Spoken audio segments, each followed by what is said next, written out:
행복한 교회, 행복한 울산 충성교회에서 함께 신앙생활하는 것이 정말 은혜입니다. 그리고 우리는 행복한 예배를 하나님께 드리고 있습니다. 우리 지난주에 성찬식을 하고 또 세례식을 하고 또 그 전주에는 행복한 예배에 대해서 말씀을 들었습니다. 그리고 오늘은 행복한 교제에 대해서 함께 은혜를 나누고자 합니다. 우리가 5대 사명 가운데 예배, 교육, 사김, 전도, 섬김, 그 중에 이제 오늘은 교제입니다.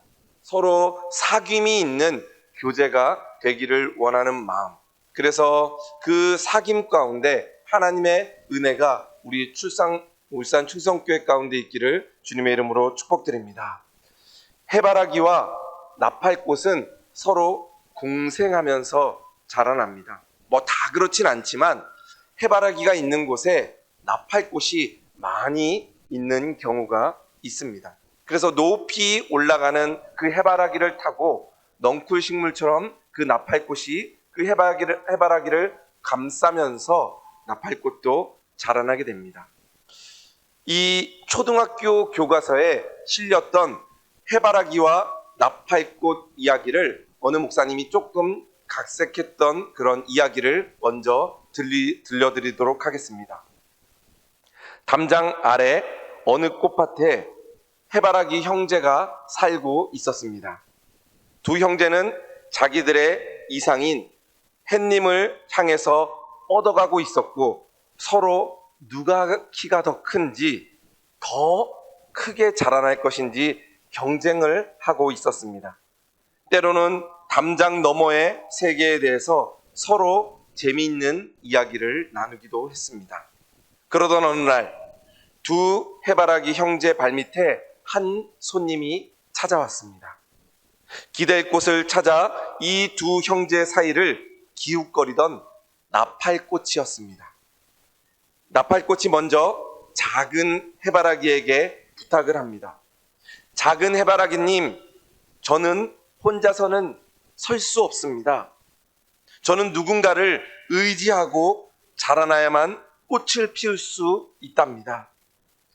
해바라기님께서 저의 기댈 꽃이 되어주신다면 저의 가장 아름다운 꽃을 당신께 보여드리겠습니다.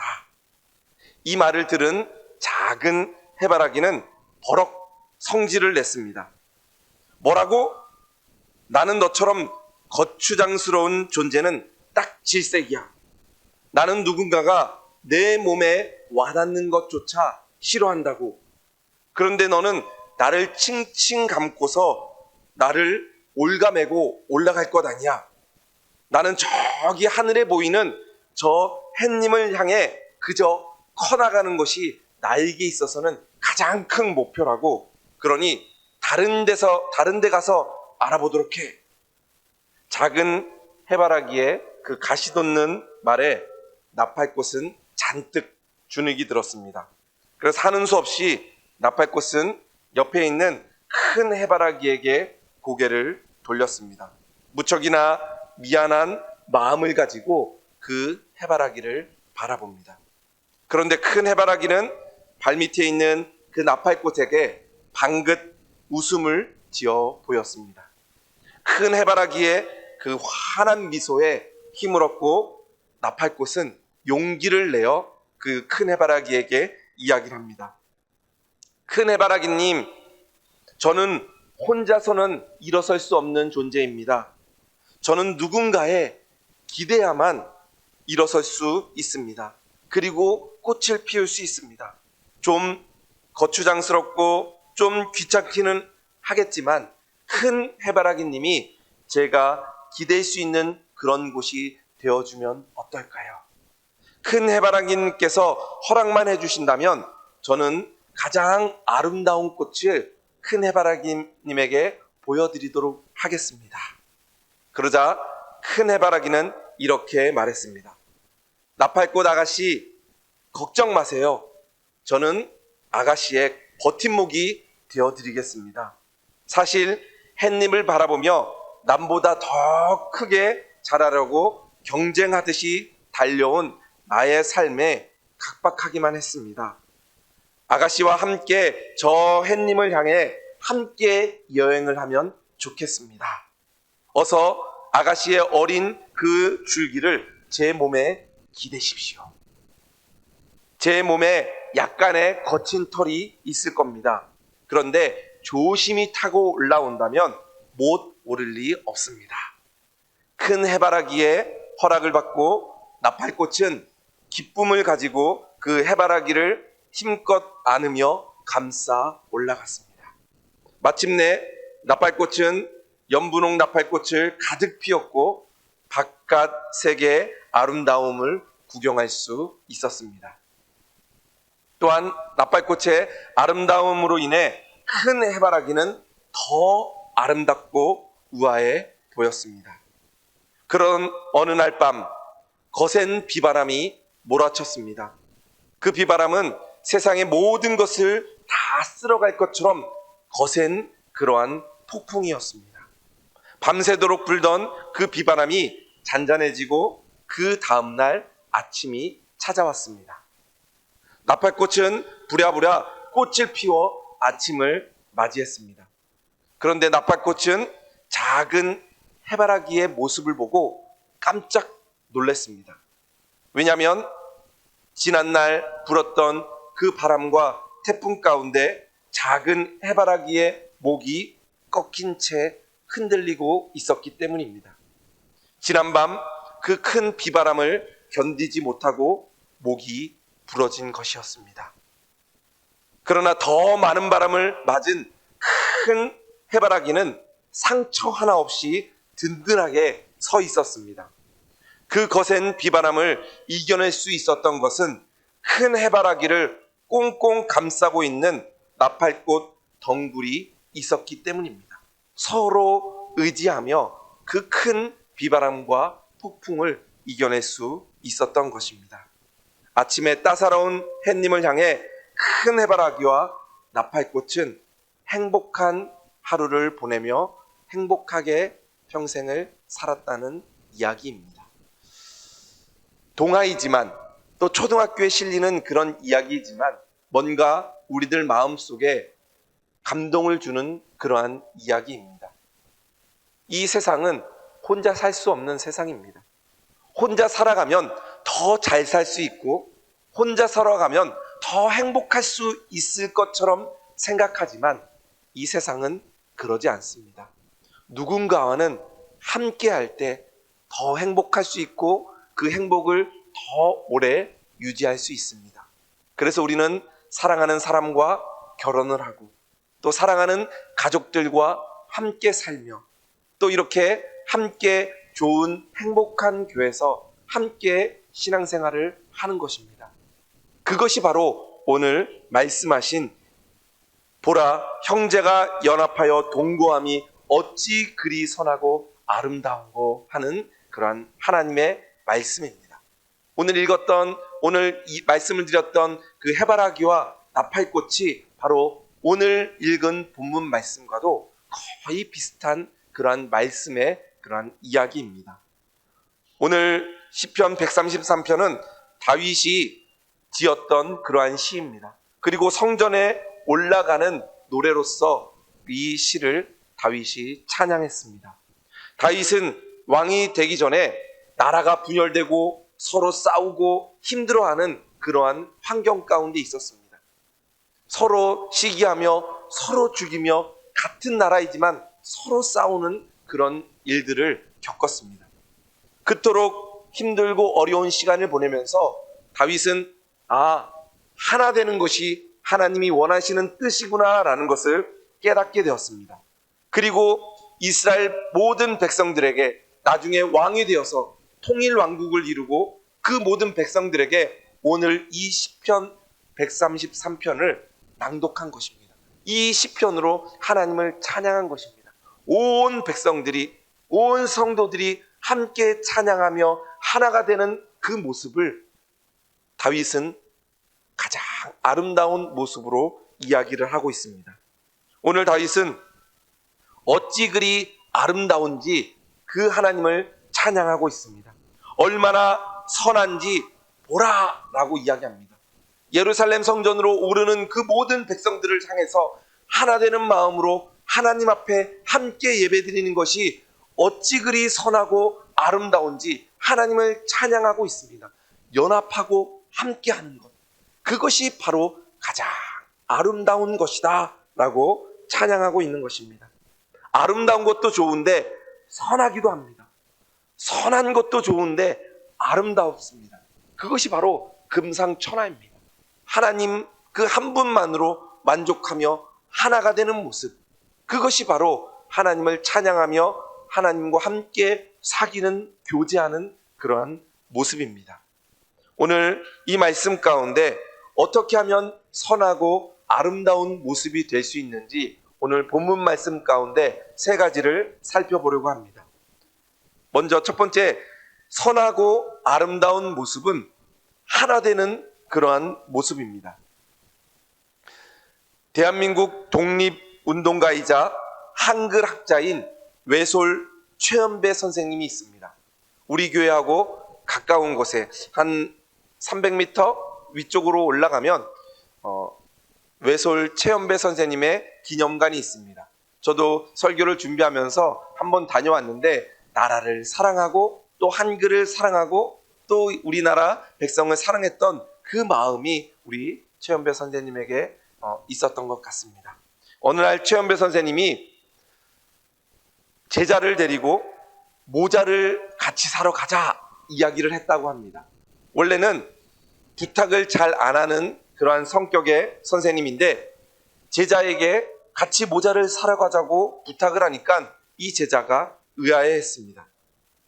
이 부탁을 받고 제자는 함께 시장에 모자를 사러 가면서 제자가 평상시에 궁금했던 이야기, 또 이런저런 이야기를 하면서 스승과 함께 이야기를 하며 그 길을 걸어갔습니다.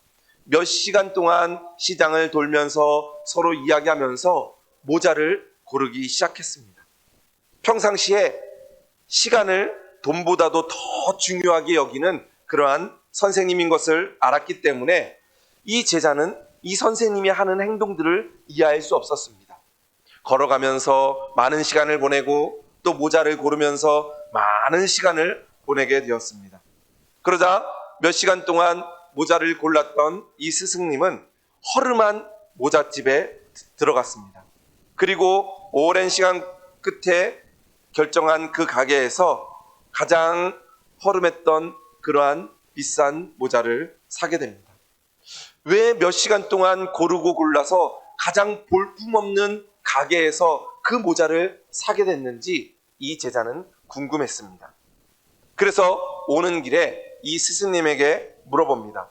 스승님, 평상시에 시간을 돈보다도 더 귀중하게 여기는 분이신데 왜 몇 시간 동안 이렇게 걸어오면서 또 왜 이렇게 모잣집을 시장을 돌아다니면서 고르셨습니까? 백화점에 가면 좋은 모자가 있을 텐데 그리고 빨리 사가지고 올 수 있을 텐데 왜 이렇게 시간을 허비하고 왜 허름한 집에 들어가게 되었습니까? 그때 이 스승은 이렇게 이야기합니다. 나도 그건 안다네. 하지만 이런 곳에 모자도 팔아주어야 저 사람들이 먹고 살 것 아닌가. 나라를 사랑했던 마음, 또 백성들을 사랑했던 그 마음을 잘 느낄 수 있는 대화입니다. 비록 허름한 집이지만 그곳에서도 물건을 사주어야지 그 가게를 하는 사람들도 먹고 살 수 있는 그런 마음을 알았기 때문입니다. 그리고 평상시에 시간을 내지 못했던 그 제자와 함께 시간을 내면서 오고 가는 길에 여러 이야기를 했던 그 시간, 제자를 위해 할애했던 그 시간을 소중한 시간으로 생각했던 것입니다. 평상시에는 책을 쓰고 평상시에는 본인이 맡은 일들을 하기 때문에 제자를 돌볼 수 없었던 그 미안한 마음을 함께 시간을 가지면서 비록 일부러 그 시장까지 걸어가고 오고 가는 시간 동안 평상시에 제자에게 하고 싶었던 말과 질문을 받으면서 좋은 시간을 가졌다라는 것입니다. 바로 이것이 좋은 행복한 사귐, 행복한 교제입니다. 오늘 본문 말씀 1절 말씀 우리 같이 한번 읽어보겠습니다. 보라, 형제가 연합하여 동거함이 어찌 그리 선하고 아름다운고. 여기에 보면 첫 번째 보라라는 말이 있습니다. 많은 사람들에게 보라라고 이야기를 하고 있습니다. 그리고 반목했던 서로 싸웠던 백성들이 성전으로 모여들면서 연합하는 모습을 선하고 아름다운 모습으로 다윗은 찬양하고 있습니다. 그것이 바로 교회의 공동체고 믿음의 공동체여야 된다라고 말씀하고 있습니다. 예배드리기 위해서 함께 모이는 것, 그것이 가장 선하고 아름다운 일입니다.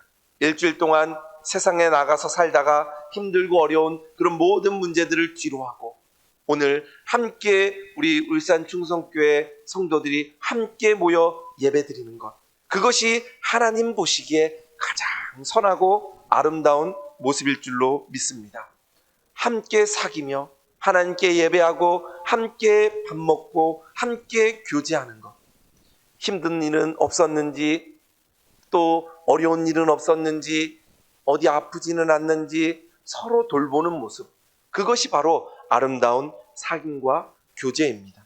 예수 그리스도 안에서 서로 연합하는 것입니다. 그렇지 않으면 예수 그리스도의 교회가 아니라 다투는 교회가 된다면 그것은 아름답고 선한 모습이 아닙니다.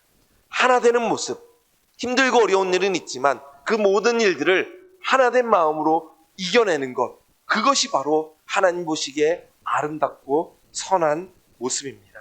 예수 그리스도를 중심으로 하나로 되는 모습이 바로 하나님께서 가장 사랑하는 그러한 모습인 줄로 믿습니다. 혼자서는 어떠한 아름다움도 선함도 이룰 수 없습니다. 마치 해바라기 혼자 서 있으면 쓸쓸해 보이지만 그 몸통을 나팔꽃이 감싸고 있으면 그 어느 꽃보다도 더 아름다운 모습, 그것이 바로 선하고 아름다운 모습일 줄로 믿습니다. 우리 울산 충성교회 모든 성도들이 함께 선한 사귐으로 행복한 울산 충성교회, 하나 되는 울산 충성교회가 되기를 주님의 이름으로 축복드립니다. 두 번째, 아름다웠고 선한 모습은 사랑이 넘치는 그러한 모습입니다. 어느 가정주부가 남편의 수입이 적어서 작은 구멍가게를 열었습니다.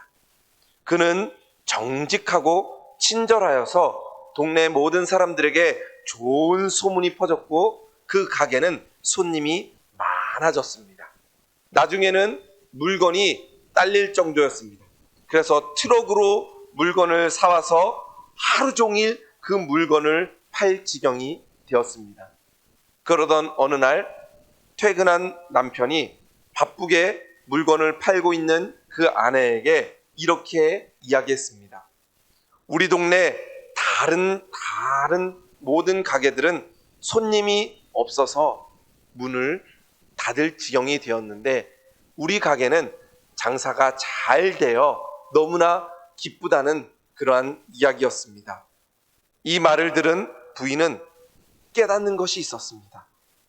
트럭으로 물건을 주문하고 파는 물건의 종류들도 많아지고 수입도 많아져서 나는 기쁜데 주변에 우리 동네에 있는 모든 가게들이 손님이 떨어지고 문을 닫을 지경이 됐다는 그 이야기를 듣게 됩니다. 그래서 이 여인은 트럭으로 물건을 사오던 것을 양을 줄입니다. 그리고 10가지를 팔았다고 하면 물건 가지수를 5가지로 줄입니다. 그러면서 손님이 물건을 찾으러 오면 그 물건은 우리 집에 없습니다. 옆집 가게로 가보십시오. 오늘 우리의 물건은 다 떨어졌습니다. 옆집 가게로 가보십시오. 손님들을 다른 가게로 가도록 했습니다. 그러면서 손님은 줄어들게 되고 수입도 줄어들게 되었습니다. 그러나 옆에 있는 가게들도 함께 잘 살게 되었습니다.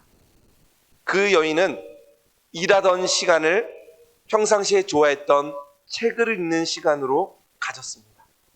그리고 시간이 더 남으니까 이제 글을 쓰기 시작했습니다. 그 여인이 바로 누구냐? 바로 일본의 미우라 야오코라는 그러한 여인입니다. 빙점이라는 책을 썼던 여인입니다.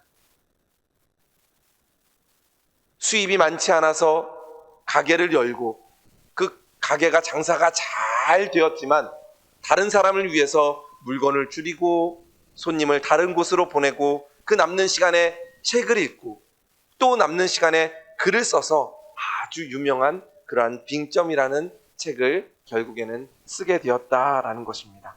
함께 살아가는 사랑이 넘치는 모습 때문에 자기가 평상시에 좋아하는 일들도 더 많이 하게 되고 또 자기의 재능을 살려서 그렇게 베스트셀러인 책도 쓰게 되었다는 이야기입니다.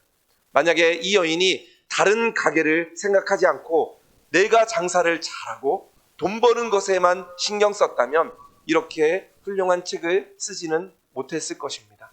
그리고 자기가 기뻐하는 일을 하지 못했을 것입니다. 바로 참된 사랑은 나누는 것입니다. 나에게 조금 더 있으면 나누는 것입니다. 나에게 먹을 것이 있고 여유가 있다면 사랑하는 사람들과 나눌 수 있는 마음이 바로 연합하여 동거하는 그러한 사랑이 넘치는 모습인 줄로 믿습니다.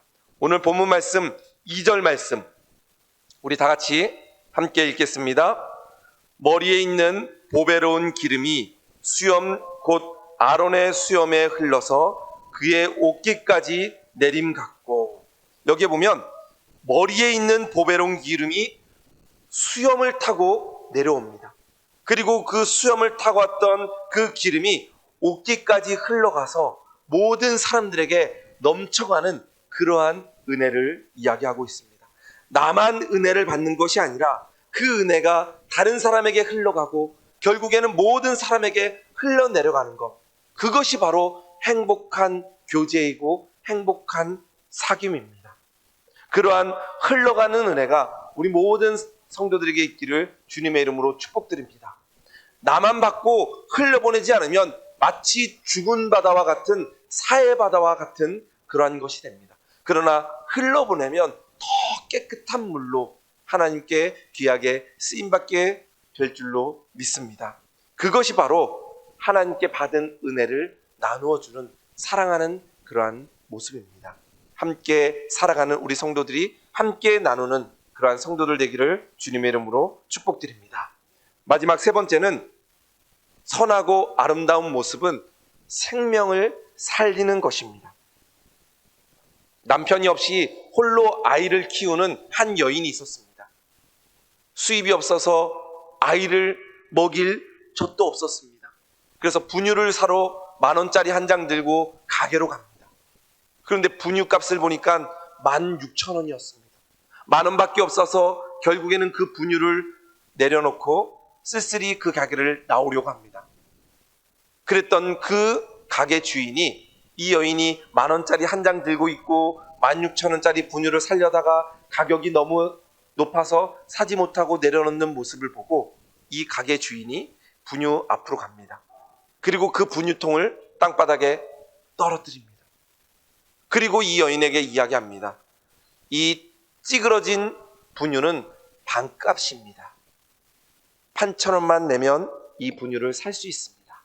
그리고 그 여인은 10,000원짜리를 내고 2,000원을 돌려받고 그 분유를 사가지고 와서 이 아이의 분유를 먹일 수 있고 생명을 살리게 됩니다.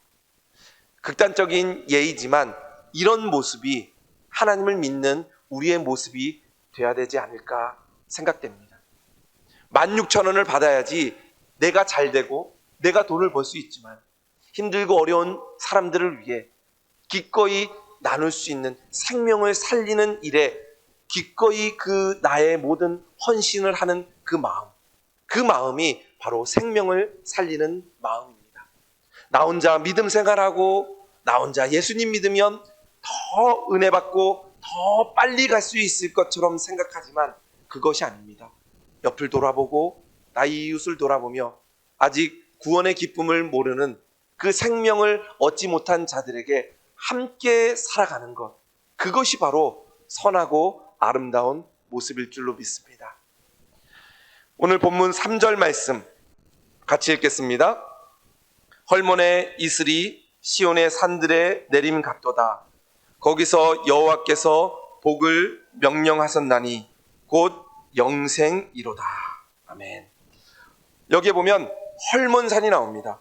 헐몬산은 이스라엘 북쪽에 있는 아주 높은 산입니다. 이곳에는 1년 내내 얼음이 얼어져 있습니다. 만년설이 있습니다. 그리고 그곳에서 이제 봄이 되면 눈이 조금씩 녹으면서 물이 흘러나옵니다.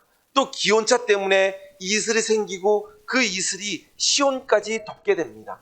이 헐몬산이 있기 때문에 많은 식물들이 살게 되고 밑에 있는 지방 가운데 그 물을 가지고 농사를 짓게 되고 그 물을 가지고 식수원을 삼고 생명을 이어갈 수 있습니다. 바로 이 시온산은 이 헐몬산으로 인하여 생명을 얻게 되는 것입니다. 헐몬산에서 나오는 그 이슬로 먹고 살아가는 것입니다. 그 지도 가운데 보면 헐몬산은 맨 위에 있고 그 헐몬산을 통해서 갈릴리 호수가 생기고 그 헐몬산으로 인해서 요단강이 생기고 그 헐몬산으로 인하여서 그 주변에 있는 모든 식물들이 생명을 얻게 되는 것입니다. 그것이 바로 우리 믿는 사람이 되어야 될 줄로 믿습니다. 예수 그리스도로 내가 은혜를 받았으면 내가 받은 은혜를 나누어 주어야 됩니다. 내가 받은 은혜로 말미암아 많은 사람들의 생명을 살리는 일, 그것이 바로 온전한 연합하는 사귐이 있는 그러한 일일 줄로 믿습니다. 손양원 목사님이 있습니다. 손양원 목사님은 여수 애양원에 기념관이 있고 일제시대 때 또 공산당 시절에 그 믿는 믿음으로 잘 알려져 있습니다. 그 애양원에 가면 기념관이 있는데 거기에 보면 인상 깊은 그림 2개가 있습니다. 첫 번째 그림은 이 손양원 목사님이 감만동 부산에서 목회할 때 한센 환우가 발에 커다란 상처가 났습니다. 그대로 두면 썩어서 잘라낼 수밖에 없었습니다. 의사도 올 수 있는 상황이 아니었습니다. 그러자 이 손양원 목사님이 그 환자의 발에 입을 대고 그 고름을 빨아내고 있는 그러한 모습입니다.